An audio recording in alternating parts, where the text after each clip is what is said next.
اب ہے غسل میت کا طریقہ.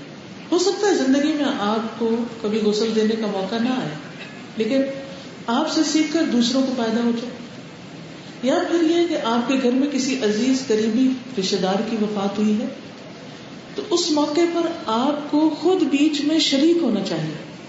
کیونکہ بعض اوقات ہم صرف چند پروفیشنلز کو یا اجرت پر بلائے ہوئے کچھ لوگوں کو ہم چھوڑ دیتے ہیں کہ وہ میت کو غسل دیتے ہیں. وہ بعض اوقات سنت کے مطابق دیتے ہیں، بعض اوقات نہیں دیتے. بعض اوقات وہ سخت ہاتھ لگا کے میت کو الٹ پلٹ کر کے تو فارغ ہو جاتے ہیں. تو ایسی صورت میں میت کا ہم پر، اور خصوصاً قریبی رشتے دار، مثلا والدہ ہے، بہن ہے، بچہ ہے، کوئی ایسا فوت ہو گیا ہے، تو آپ خود شریک ہوں. خواہ پانی ڈالیں، خواہ جسم کو ملیں، خواہ مین رول آپ کا ہو یا سپورٹو رول ہو، یا چیزیں اکٹھی کریں، چیزیں تیار کریں، یعنی کسی نہ کسی طرح حصہ ڈالیں. یہ بہت ہی ثواب اور اجر حاصل کرنے کا وقت ہوتا ہے. لیکن یہ یاد رکھیں کہ مرد مرد کو اور عورت عورت کو غسل دے گی. بیوی خامند کو اور خامند بیوی کو غسل دے سکتا ہے. قریبی رشتے دار غسل دینے کے زیادہ مستحق ہیں، جو دین کا علم رکھنے والے ہوں اور آداب غسل سے واقف بھی ہوں. غسل میں مدد کرانے والوں کے سوا کسی دوسرے کی موجودگی ناپسندیدہ ہے. بعض اوقات یہ ہوتا ہے کہ غسل دیا جا رہا تو کچھ لوگ تماشا دیکھ رہے ہوتے ہیں. اگر آپ نے کچھ کرنا نہیں تو وہاں پر کھڑے نہ ہو. کیا آپ اپنے لیے چاہیں گے کہ جب آپ کو غسل دیا جائے تو لوگ آپ کو یوں دیکھ رہے ہیں؟ کبھی زندگی میں ہم یہ چاہتے ہیں کہ جب ہم نہا دھو رہے ہیں تو کوئی ہمیں دیکھے یا جھانکے؟ کتنی شرم آتی. تو موت کے وقت جب انسان کی بالکل بے بسی ہوتی ہے تو اس وقت انسان کو دوسرے کا بھی ویسا ہی لحاظ رکھنا چاہیے، ویسا ہی خیال کرنا چاہیے جیسے انسان اپنے لیے چاہتا ہے کہ اس کا خیال رکھا جائے. غسل کرانے والا دیندار اور قریبی عزیزوں میں سے ہونا چاہیے. جو دوران غسل میت میں کوئی عیب یا تغیر دیکھے تو پردہ پوشی کرے، عیب چھپائے. نبی اکرم صلی اللہ علیہ وسلم نے فرمایا، جس نے کسی میت کو غسل دیا اور اس کی پردہ پوشی کی، اللہ تعالیٰ اس کے گناہوں کی پردہ پوشی فرمائے گا، اللہ اس کے عیب ڈھانک دے گا. غسل کے پانی میں بیری کے پتے ڈالنا مسنون ہے.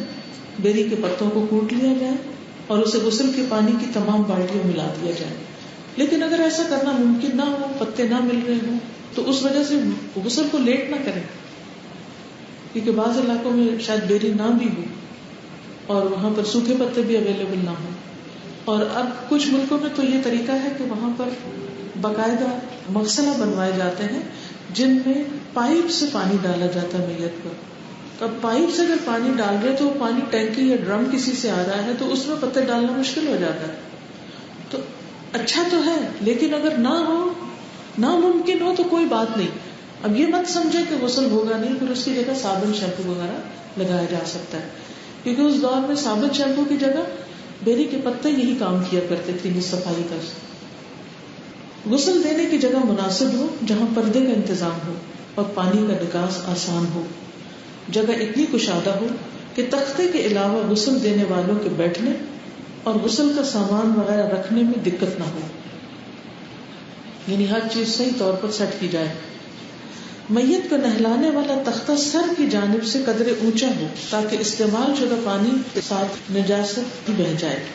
اس کے لیے سر کی طرف تختے کے نیچے 2 اینٹیں رکھی جا سکتی، یعنی تھوڑا سا ٹلٹ کریں اس کو تاکہ پانی خود بخود گرتا چلا جائے. میت جس بستر پر ہو اسی چادر سے اٹھا کر تختے پر لائیں. اگر خاتون میت اٹھانے میں مشکل درپیش ہو تو موٹی چادر سے ڈھانپ کر میت کے محرم مرد حضرات سے مدد لے کر غسل کے تختے پر لٹایا جا سکتا ہے، اور اسی طرح غسل دینے کے بعد اٹھوایا جا سکتا ہے. یعنی بعض اوقات ہوتے ہیں نا جسم بھاری ہوتے ہیں اور مرنے کے بعد تو اور بھی جسم بھاری ہو جاتا ہے. تو ایسی صورت میں اگر خواتین میں ہمت نہ ہو کہ چارپائی یا بیڈ سے اٹھا کر تختے تک لے جایا جائے، کیونکہ بعض اوقات بیڈ روم میں اگر وفات ہوئی ہے اور جو تختہ ہے وہ باہر صحن میں ہے یا کسی برآمدے یا غسل خانے میں ہے تو وہاں تک اٹھا کے لے جانا کافی مشکل کام ہوتا ہے.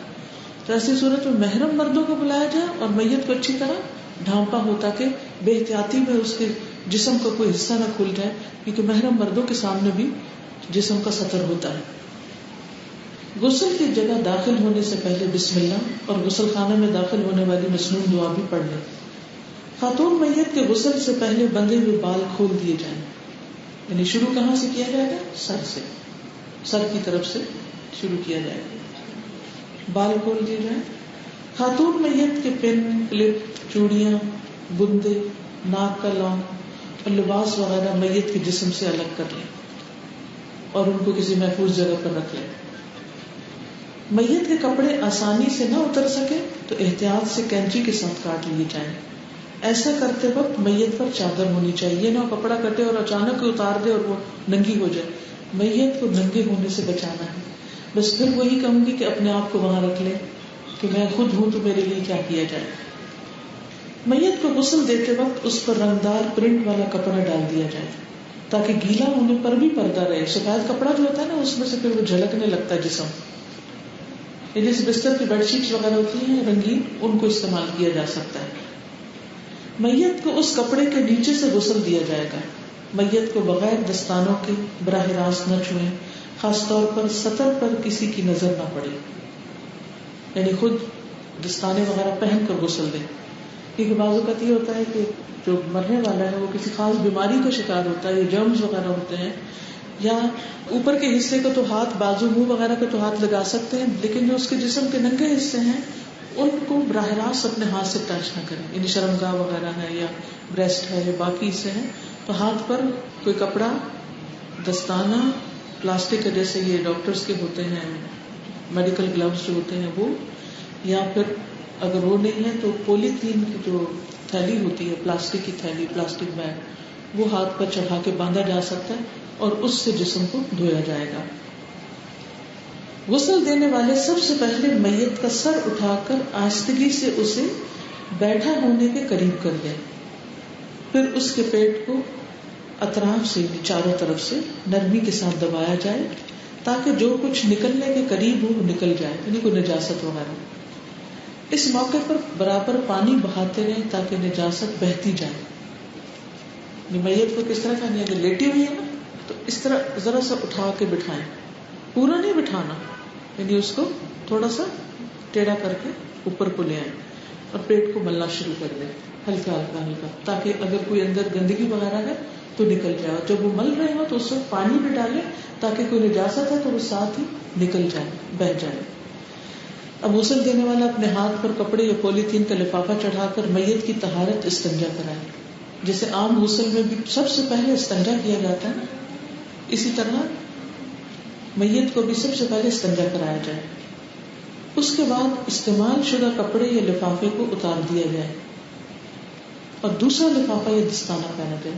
یعنی جس دستانے سے آپ نے استنجا کرانا ہے اس دستانے سے باقی جسم کو نہیں دھونا، یہ یاد رکھیں. تو ایک سے زیادہ لفافے یا دستانے آپ کے پاس ہونے چاہیے. غسل کروانے والے غسل کی نیت کر کے بسم اللہ پڑھ لیں. داہنی طرف سے شروع کرتے ہوئے نماز کی طرح مکمل وضو کرایا جائے. یعنی پہلے استنجا پھر کیا؟ وضو. دوران وضو ناک اور منہ میں پانی نہ ڈالا جائے بلکہ روئی یا کپڑا تر کر کے اس سے دانتوں اور نتنوں کو صاف کر دینا کافی. یعنی روئی کی یا کپڑے کی وہ چھوٹی سی وہ بنا کے بتی سی تو اس کو ناک کے اندر پھیر دیا جائے اور اسی طرح منہ کھول کے دانت وغیرہ بھی صاف کر دیے جائے. پہلے منہ اور پھر ناک. صاف روئی ناک اور کانوں میں لگا دیں تاکہ دوران غسل پانی اندر داخل نہ ہو جو غسل کے بعد پھر نکال دی جائے. یعنی روئی کی چھوٹی چھوٹی گولیاں بنا کے کانوں کے پار بھی، ناک کے پار، تاکہ پانی نہ جائے. بیری کے پتوں والے پانی کو استعمال کرتے ہوئے صابن کی جھاگ یا شیمپو سے سر کے بال اور داڑھی کو آہستہ سے انگلیاں پھیر کر دھویا جائے. جیسے اپنا سر شیمپو کرتے ہیں اسی طرح میت کا بھی سر شیمپو کیا جائے.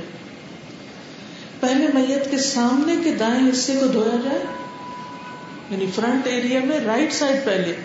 ہر چیز دائیں طرف سے شروع کرنی ہے، یہ یاد رکھنا ہے. پھر بائیں پہلو کے بل ہلکی سی کروٹ دے کر دائیں طرف کا پچھلا تمام حصہ دھو لیا جائے. یہی عمل بائیں طرف دہرایا جائے. یعنی جیسے یہ میت لیٹی ہوئی ہے تو پہلے کیا؟ دائیں طرف اوپر سے، پھر ذرا سا یوں موڑ کے نیچے سے، پھر بائیں طرف پہلے اوپر سے، پھر ذرا سا موڑ کے نیچے سے. اوپر سے لے کے نیچے سے ٹانگوں پاؤں تک سب دھلوا دیا جائے. جب اس طرح دھو لیا جائے تو ضرورت کے مطابق طاق عدد 3, 5, 7 مرتبہ میں غسل کا پانی میت پر بہائیں. کوئی لوٹے کے ساتھ بہا سکتے ہیں یا مگ کے ساتھ یا پائپ کے ساتھ، جو بھی سہولت ہو. آخری بار پانی میں کافور ڈالنا مسنون ہے. کافور نہ ملے تو کوئی بھی خوشبو پانی میں ملا لی جائے. ہمارا دین کتنا خوبصورت ہے. زندہ انسان کے لیے بھی اہتمام ہوتا ہے لیکن میت کے لیے بھی اہتمام کرنے کی ضرورت ہے. حالانکہ ہمیں پتا ہے کہ وہ مٹی میں جا رہا ہے، اس کا جسم بھول جائے گا، لیکن مومن کا ایک احترام ہے. اور اس سے یہ بھی پتہ چلتا ہے کہ ہمارے دین میں پاکیزگی، صفائی ستھرائی کا کتنا اہتمام ہے. صرف زندوں کے لیے نہیں، مردوں کے لیے بھی صفائی. اور اس سے ہم سوچیں کہ اگر مردے کے لیے اتنی صفائی ستھرائی کی جا رہی ہے تو زندے کے لیے کتنی صفائی کا اہتمام ہونا چاہیے، اور خصوصاً عبادات کے وقت. میت کو مختلف اوقات میں 2 بار غسل دینا درست نہیں، ایک ہی غسل کافی. بعض اوقات ایسا ہوتا ہے نا کہ کہیں ایک جگہ میت کی وفات ہوئی تو غسل کر کے کفن پہنا کے اس کو رکھ دیتے ہیں، پھر وہ کسی اور جگہ لے جائی جاتی، وہاں دوبارہ شروع کر دیں. ایسا کرنے کی ضرورت نہیں، ایک غسل کافی. میت کو تولیے سے خشک کر کے اوپر خشک چادر ڈال کر گیلی چادر نکال دیں. اور اس نکالنے کے لیے بھی اسی طرح پہلے ایک طرف سے نکالیں پھر دوسری طرف سے بل دے کے نکالیں، یعنی سائڈ بدلوا کے نکالیں. غسل کے بعد خاتون میت کے بالوں کی کنگھی کر کے 3 چوٹیاں لٹے بنا کر پیچھے ڈال دیں، یعنی چوٹیاں بنا لیں، ایک درمیان کے بالوں کی، ایک رائٹ کے اور پیچھے ہی ڈالی جائیں گی، آگے کی ضرورت نہیں.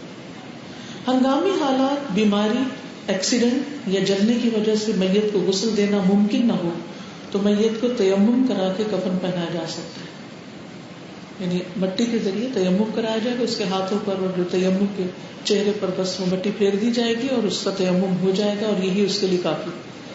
کیونکہ بعض میتیں اتنی خراب ہو جاتی ہیں کہ جہاں ہاتھ ڈالو کوئی حصہ ہاتھ میں آ جاتا ہے، تو ایسی صورت میں پھر دھونا نہیں چاہیے اس کو، ورنہ وہ بہہ جائے گا. اللہ کی راہ میں شہید ہونے والے کو غسل نہیں دیا جائے گا. کفن دینا، نبی صلی اللہ علیہ وسلم نے فرمایا جس کسی نے کسی مسلمان کو کفن دیا اللہ تعالیٰ اسے سندس کا لباس پہنائے گا. تو ایسے موقع پر آگے بڑھ کر دوسرے کے لیے کفن کا انتظام کریں. بلکہ آپ کفن ڈونیٹ بھی کر سکتے ہیں مختلف جگہوں پر کہ آپ کی طرف سے کسی غریب انسان کو پہنایا جائے. دیکھیے جو لوگ زندگی میں پہننے کے لیے کپڑے خرید نہیں سکتے وہ موت کے وقت کفن کہاں سے خریدیں ان کے وارث. بعض لوگ اتنی غربت میں موت ہوتے ہیں کہ مرنے کے بعد وہ کچھ بھی نہیں چھوڑتے، پیچھے ہوتا ہی نہیں جو چھوڑے.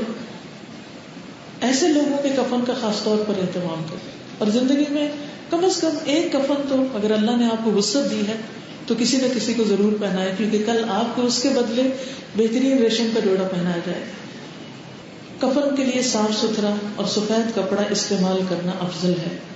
نیا اور سفید کپڑا میسر نہ ہو تو پرانا دھلا ہوا اور رنگ دار یا دھاری دار کفن بھی استعمال کیا جا سکتا ہے. یعنی سفید اچھا ہے، اگر نہ ہو تو کوئی بھی کپڑا پھر کفن بنایا جا سکتا ہے. نامکمل اور ناکافی کفن علاوہ مجبوری کے ناپسندیدہ ہے.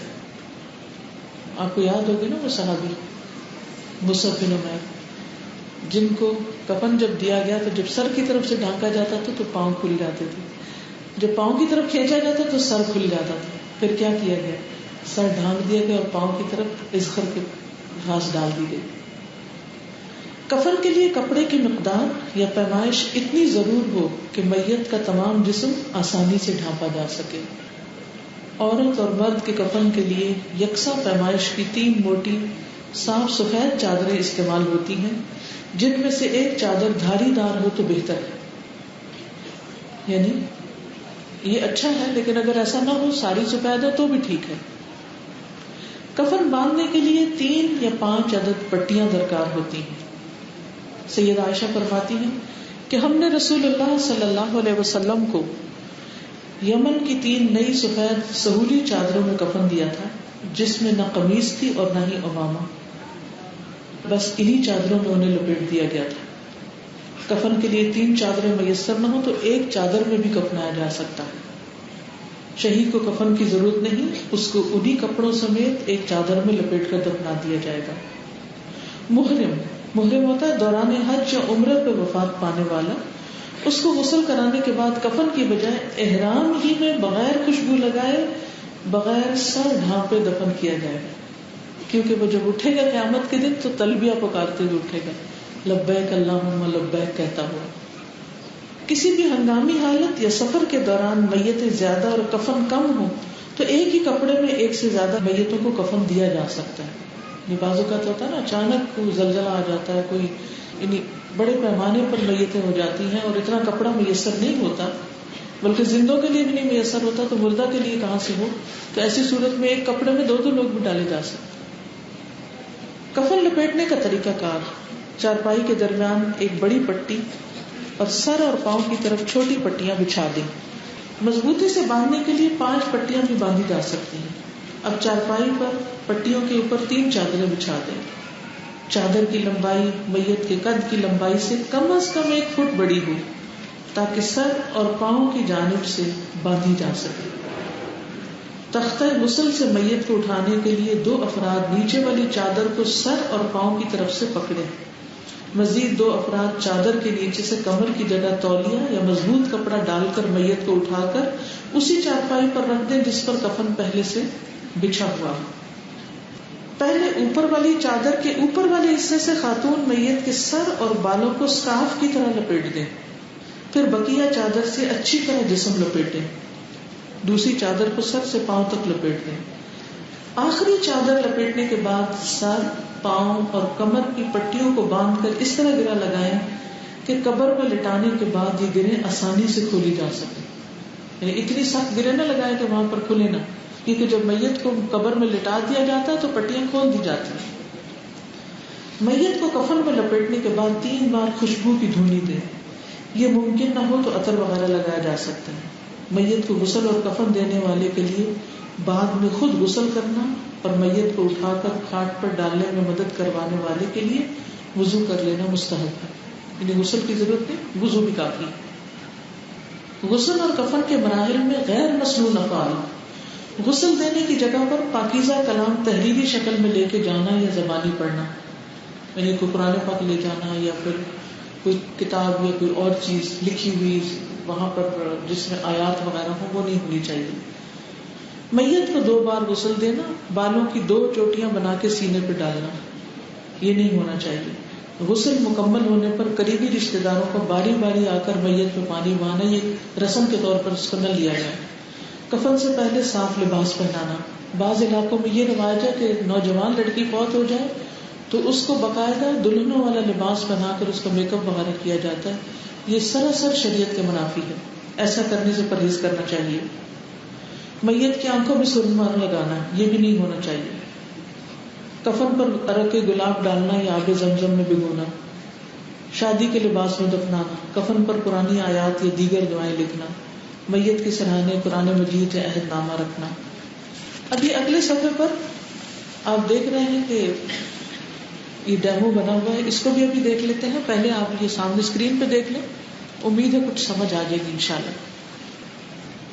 محترمہ نے ابھی بتایا کہ مصنون کفن کے لیے 3 بڑی چادریں اور ان کا سائز اتنا بڑا ہو کہ جس میں جو میت ہے وہ اچھی طرح سے کور کی جا سکے، اور یہ ڈپینڈ کرے گا ہائٹ کے مطابق میت کی کتنی ہوگی، اور میت کو بعد میں ریپ کرنے کے بعد باندھنے کے لیے 3 یا 4 یا 5 پٹیاں، 5 اگر ہو تو زیادہ بہتر ہے کہ اچھی طرح سے سیکیور کیا جا سکتا ہے۔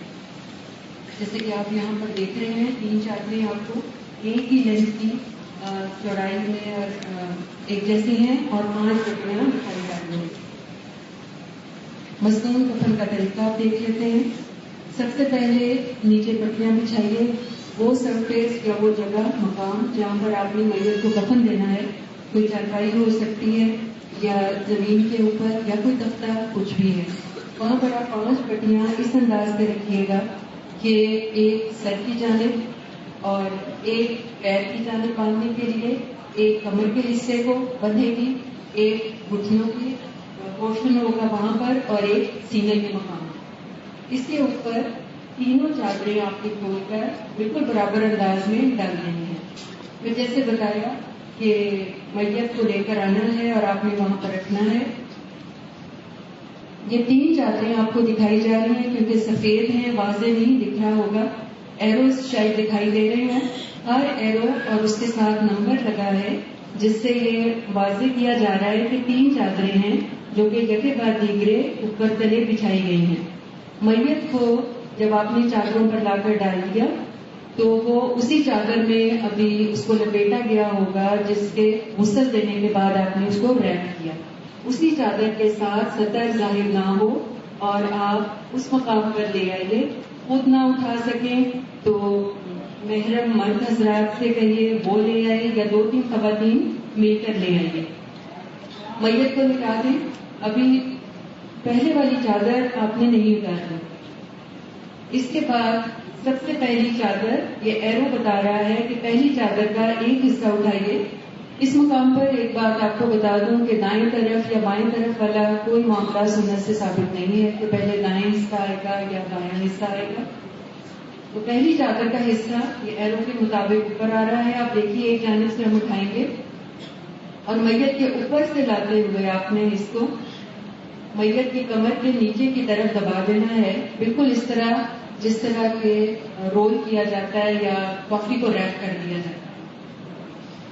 یہ دیکھ لیجیے اوپر کی جانب بھی آپ کو دکھ رہا ہوگا کہ میت کے چہرے کے پاس بالکل جمع نہیں کر دیا گیا کپڑے کو، بلکہ بڑا نیٹلی انداز میں رکھا گیا ہے تاکہ بعد میں جب اس کا چہرہ ہمیں کور کرنا پڑے تو اس میں بھی سہولت ہو جائے. اب دوسری چادر دوسری جانب سے پہلی ہی چادر کا دوسرا حصہ دوسری جانب سے اٹھایا گیا اور بالکل اسی طرح میت کی کمر کے گرد لپیٹتے ہوئے اس کو بالکل ریپ کر دینا ہے، لپیٹ دینا ہے. اب پاؤں کی جانب آئیے. پہلی چادر پاؤں کی جانب سے بھی مکمل اور اچھی طرح سے لپیٹ دی جائے اور یہ اب فائنل آپ کو ایک صورت میں دکھائی دے رہی ہوگی کہ میت پوری طرح سے پہلی چادر میں لپٹی ہوئی ہے. اب اس کے بعد دوسری چادر، اور دوسری چادر سے پہلے جو ایک کام ہمیں کرنا ضروری ہوتا ہے وہ یہ ہے کہ عورت اگر میت ہے تو اس کا سر ڈھکنا ضروری ہے.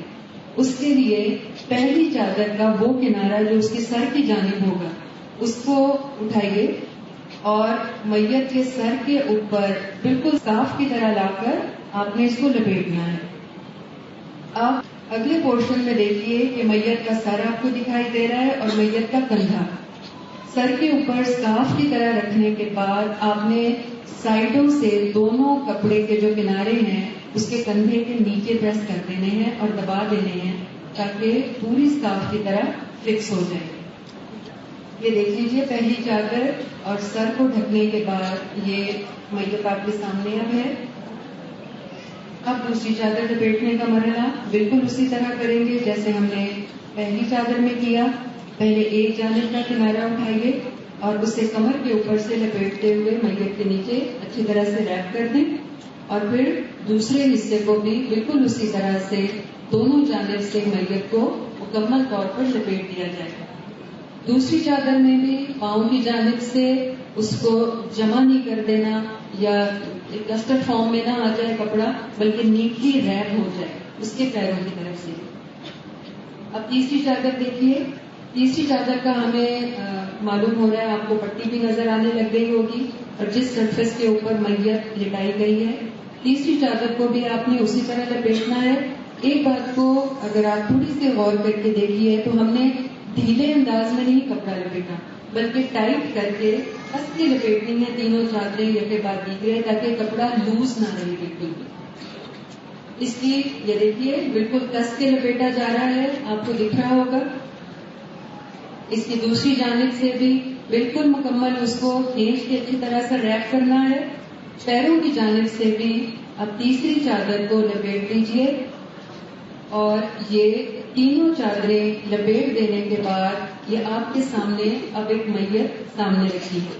اس میں دیکھیے ڈھیلا پن چادر میں کہیں بھی نہیں دکھ رہا اور سر کی جانب سے ہم نے آخر میں کیونکہ آخری پٹی باندھنی ہے اس لیے میں دوبارہ آپ کو کہوں گی کہ آپ جب بھی ایک چادر لپیٹ لیں تو اس کو ایک گچھے کی شکل میں نہ رکھیے گا بلکہ نیٹ انداز میں وی فارم میں لے آئیں گلے کے پاس تاکہ آپ کو سہولت رہے اس کو دوبارہ پٹی باندھنے میں. یہ قریب سے بھی آپ کو دکھا دیا گیا.